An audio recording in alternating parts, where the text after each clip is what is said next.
Bonne année 2025. 2024 est derrière nous. C'était une année électorale. Malgré la menace qui pesait sur notre pays, nous avons réussi un processus électoral qui a permis aujourd'hui à ce que nous ayons un président qui préside, un gouvernement qui gouverne, un parlement qui légifère. Toutefois, pour chaque Congolais, face à sa conscience, l'avenir est encore une menace. Le combat qui doit être celui de ceux qui nous dirigent est de faire en sorte que l'avenir soit une espérance. Ce n'est pas facile, parce que nous avons cette épine dans notre pied. Cette épine, c'est la guerre. La guerre qui handicape le processus de normalisation du fonctionnement de notre nation. La guerre qui empêche notre essor économique. Nous sommes un pays avec de fortes dotations en hommes, les ressources humaines, en sol, des centaines et de centaines de milliers d'hectares de terres arables. On parle même de presque 100 millions d'hectares de terres arables. Nous avons un sous-sol riche. L'avenir de l'humanité se joue en République démocratique du Congo. Nos terres rares, notre lithium, notre coltan, notre cassitérite, toutes ces ressources diverses que nous ne pouvons pas citer en entièreté ici de manière exhaustive, se retrouvent en République démocratique du Congo. Nous avons tout pour nous développer. Mais comme les ressources longues dont on a besoin pour financer notre processus de développement ne se retrouvent pas chez nous, notre épargne n'est pas encore suffisamment importante et n'est pas une épargne de long terme. Les économistes comprennent.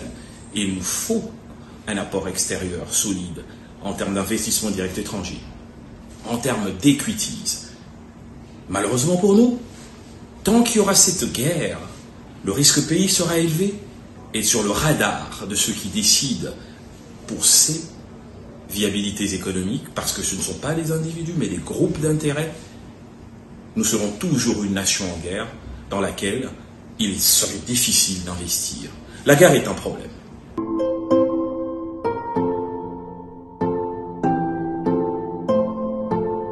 La guerre est un problème, la guerre est le principal frein à notre processus de développement. Ne croyez pas les Cassandres qui voudraient, au-delà de leur défaitisme, au-delà de leur mauvaise foi, vous faire croire que la guerre, ce n'est rien et que c'est tout le reste qui pose problème. Ce qui pose fondamentalement problème à ce pays, c'est que nous avons une guerre qui nous a imposée par le Rwanda, une guerre qui handicape notre processus de développement, une guerre qui est accompagnée et acceptée par des officines internationales qui ont transformé la République démocratique du Congo à travers un raccordement frauduleux en une source bon marché des matières premières stratégiques. Tant que le Congo ne va pas considérer la guerre comme une priorité stratégique, mais comme un fait de politique politicienne, nous ne trouverons pas la solution. Il y a presque une dizaine d'années, nous avons écrit une tribune dans laquelle nous proposions une refondation de l'État. Presque 10 ans après, nos recettes restent les mêmes. Nous proposons au président de la République de prendre le courage de convoquer une réflexion stratégique et nationale sur la sécurité intérieure. Comment restructurer le fonctionnement de notre pays au regard de cet impératif sécuritaire? Nous avons besoin que nos services de sécurité soient au diapason de cette problématique. Nous avons besoin de voir notre armée au diapason de cette problématique, plus que guerrière, mais stratège. Voilà la vision qui doit être celle de notre armée de demain. Connaître le Rwanda. C'était une de nos fortes propositions d'il y a 10 ans et c'est toujours d'actualité. Combien parmi nous connaissons l'ennemi? Combien de Congolais connaissent cet ennemi? Nous connaissons le nom de Kagame. Nous l'avons essentialisé. Mais notre ennemi, qui est le système Kagame, combien de Congolais peuvent donner le nom d'un ministre rwandais, d'un chef de renseignement rwandais? Combien de Congolais peuvent nous parler de l'économie rwandaise, de sa faiblesse et des tartufferies de ses dirigeants pour faire croire qu'il s'agit d'une économie solide? Combien de Congolais ont étudié cette question? Étudions le Rwanda, étudions notre ennemi. Et nous nous rendrons bien compte que c'est un ennemi à notre portée. Un mois suffirait. Si le Congo comprenait le Rwanda, étudiait le Rwanda comme un ennemi du Congo avec ses dirigeants. Le Rwanda ici, nous utilisons une métonymie, c'est pour parler des dirigeants rwandais. Pas des peuples. C'est un système politique structuré autour d'un raccordement frauduleux, public et privé sur les ressources du Congo. Les militaires rwandais, c'est un régime militaire, deviennent des milliardaires avec l'argent du Congo. L'État rwandais se pavane d'une bonne gouvernance et d'un essor économique avec l'argent du Congo, mais sorti de là, c'est de la fumée. Il n'y a rien au Rwanda. Et nous pouvons gagner. Réunissez, Monsieur le Président de la République, les généraux à la retraite, de l'époque de Mobutu, de l'époque de Mzee, de l'époque de votre prédécesseur. Ce sont des hommes assermentés. Je ne pense pas qu'ils vous trahiront. Je ne pense pas que les généraux comme Etumba, Olenga, Baramoto et tant d'autres à la retraite, qui ont une expérience ou une connaissance et du Rwanda historique et du Rwanda actuel, et de la géographie et des forces et faiblesses de la République démocratique du Congo et de son ennemi, qui ont l'expérience. Je ne pense pas que les réunir dans un desk stratégique serait inutile. Prenons cette guerre comme une des priorités. Plus qu'hier, encore. Je sais que de grands sacrifices sont faits, parce que chaque jour, on a nos compatriotes qui tombent sur le champ d'honneur, mais je pense que nous devons faire plus et nous devons faire mieux. C'est à notre portée. L'année 2025 va être également une année pour le courage d'une nation de se reformer. La réforme constitutionnelle qui pourrait aboutir en 2025 est une réforme essentielle. Deux conceptions de l'État et de la société s'opposent généralement de façon erronée dans le débat congolais. Cette conception jacobine qui voudrait qu'il y ait un pouvoir centralisé, un État fort, d'inspiration latine, une conception utilitariste et conséquentialiste, avec une défiance mutuelle. On parle ici des contre-pouvoirs. Cette conception, elle est de John Locke, elle est de Montesquieu, elle est de Jérémy Bentham, elle est globalement anglo-saxonne. Voilà l'erreur du débat public. Ce qu'il faut, ce n'est ni la première ni la deuxième. Ne vous trompez pas. Et d'ailleurs, ce ne sont pas des panacées. Ce qu'il faut, c'est un modèle original, adapté à ce que nous sommes, à ce que nous voulons être et à où nous voulons aller. Regardez les 50 dernières années. Les modèles qui ont marché sont des modèles originaux.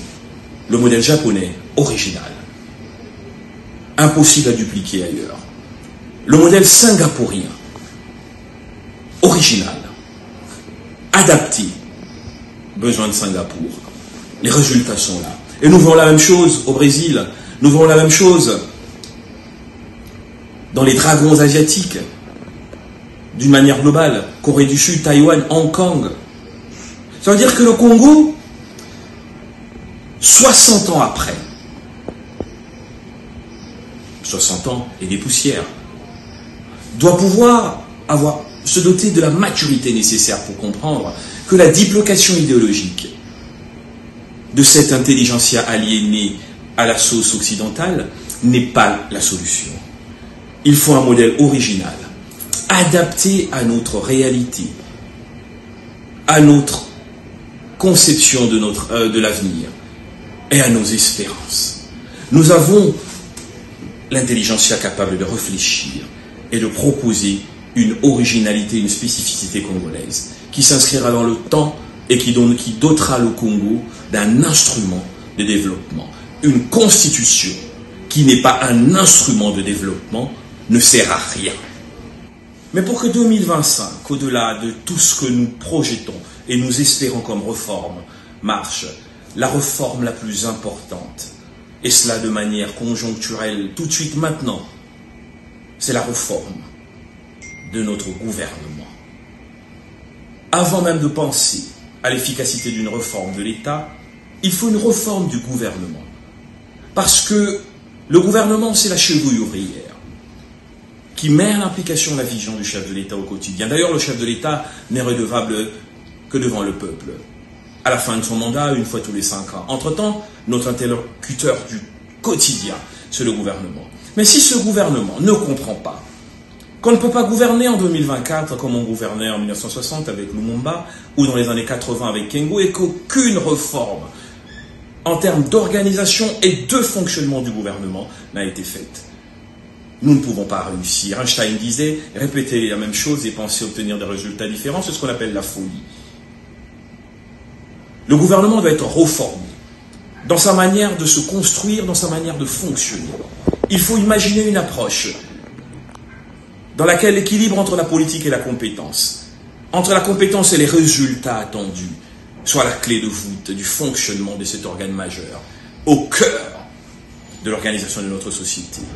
Si on veut sortir du populisme, si on veut des résultats socio-économiques et non pas des résultats statistiques socio-économiques, parce que le rôle du gouvernement, c'est de transformer les statistiques en réalité de bien-être quotidien pour son peuple. On ne peut pas avoir des statistiques positives et un niveau de bonheur et d'espérance négatif. Le gouvernement doit rassembler ces deux qualités. Le gouvernement doit se reformer. Le gouvernement doit donner un sens et une énergie pour soulever le vrai Congo. Le gouvernement doit être à la hauteur du rôle qui lui est assigné par le président de la République. Le président de la République est un visionnaire au terme de nos institutions. Le gouvernement en est le dépositaire de cette vision. Que le gouvernement congolais en 2025 se montre à la hauteur de la noble mission qui est la sienne. Ce n'est pas d'accompagner le président de la République dans toutes ses itinérances. Il est président de la République. Il n'y a pas un plus grand honneur que d'être président de la République démocratique du Congo. Aucune flatterie, aucune chanson, aucun mot doux ne peut être plus grand en termes de satisfaction personnelle et extérieure que le statut de chef d'État élu de la République démocratique du Congo. Ce que nous voulons dire par là, c'est que le président de la République n'a besoin d'aucune de nos flatteries. Il a besoin pour tous ceux qui le soutiennent de leur abnégation et de leur travail. Pour que son avenir à lui, qui est maintenant un avenir dans l'histoire, soit un avenir de gloire et non pas celle de la poubelle de l'histoire. Tout ce qui reste au président Tshisekedi, c'est de répondre avec le travail que les uns et les autres doivent accomplir à son service, au bénéfice de la nation, de savoir, est-ce que, en 2028, la porte qui s'ouvrira pour le président de la République sera celle du panthéon de l'histoire, au regard de ce que dira la postérité, ou de la poubelle de l'histoire. Voilà pourquoi notre gouvernement, il n'y a pas un autre instrument que le gouvernement de la République doit se réveiller. Doit se réveiller et mettre en branle les réformes, d'abord siennes, dans son fonctionnement et dans son organisation, dans sa dynamique d'évolution. Mais à côté de cela, je voudrais terminer pour dire au gouvernement de la République, nous l'avons dit il y a 10 ans, dans une de nos tribunes sur la refondation de l'État, regardez les provinces, regardez la décentralisation. Les 10 km de rayon autour de la Gombe ne suffisent pas à impulser une dynamique de développement. Écoutez ce que le peuple dit au président dans son itinérance. Vous allez vous rendre compte que vos décisions prises à la Gombe, en termes de magnitude, n'arrivent pas à Goma. En termes de magnitude, n'arrivent pas à Katakokombe. En termes de magnitude, n'arrivent pas à Kanyamakasese, n'arrivent pas à Kabeya-Kamwanga, n'arrivent pas à Chilenge, n'arrivent pas à Idiofa chez moi, n'arrivent pas à Nenga, n'arrivent pas à Impini, dans les villages de mes parents. Voilà les réformes que nous attendons pour que la magnitude soit amplifiée dans l'action gouvernementale et que tout cela permette pour 2025 à chaque Congolais de regarder l'avenir comme une espérance et non plus comme une menace. Nous croyons que tout est encore possible Nous croyons que la crédibilité du président de la République est le principal instrument de légitimité de l'action réformatrice de l'État. Nous croyons que tout est encore possible, mais pour cela, que chacun de nous fasse sa part. Bonne année 2025 à chacune et chacun des Congolais et Congolais.